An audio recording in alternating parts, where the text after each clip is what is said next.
Toronto police officer has pleaded guilty to assault and careless use of a firearm in the shooting that left a man, Devin Fallon, seriously injured in early 2023. In February of that year, officers were called to a park in the area of Black Creek Drive in Trethewey for a report of a man with a knife. Now, according to an investigation from the Special Investigations Unit, 2 officers discharged tasers at the man, while another officer, Constable Andrew Davis, fired his gun twice.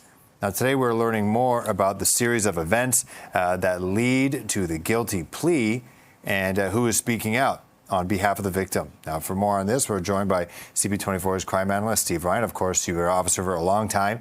In that situation, what's supposed to happen? So let's start with when police are authorized by law to use lethal force. And that is if there's an imminent threat of death or grievous bodily harm to themselves or to somebody else. If an individual is harming themselves and there is no other person around, the expectation and the training is that you de-escalate that situation. So in this particular instance back in February of 2023, as you said, somebody reported to the police that a man was in a parkette near Trethewey and Black Creek by himself waving a large knife in the air. 5 officers arrived on scene. They could see a large knife in a sheath in the man's belt. They ordered him to the ground. He did not obey those orders. He took out the knife and put it to his own throat. Then he began to walk backwards.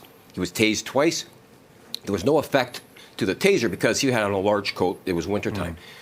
One of the officers that responded then shot him twice.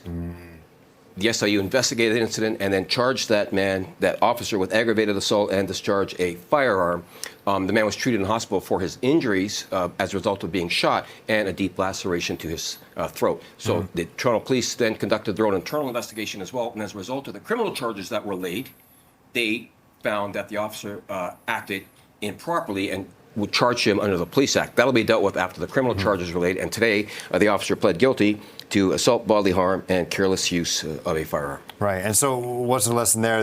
Do you agree with that? That he just kind of acted, not according to the book, but too hastily in this situation? Well, that was the finding of the SIU when they laid the charge, and the officer pled guilty today. So if there is no threat to anybody else, and if you are harming yourself, you have to de-escalate that situation. You cannot just use lethal force. I get it, it's easy to be an armchair quarterback, but the law is the law, and it's there for a reason. You can't just take out a gun and shoot somebody who has a knife to their own throat, and there's nobody else in the park. That's why the charges were laid. The officer pled guilty today. He'll be sentenced in October, and at 3 o'clock, we're going to have a body cam footage of the incident that was released by the courts. In terms of the sentencing, also in terms of his job, will he be fired?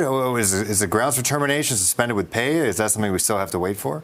Have to wait. So he has been suspended right now. Now, given the fact that he pled guilty today, the Police Act charges have to be dealt with, and then it'll be up to the chief and the command and the Police Service Board to determine the future of that officer's employment. All right, and again, 3 o'clock, we'll have the body cam footage. We'll definitely show, the play-by-play kind of go along with what you've been describing. All right, Steve, thanks so much, as always.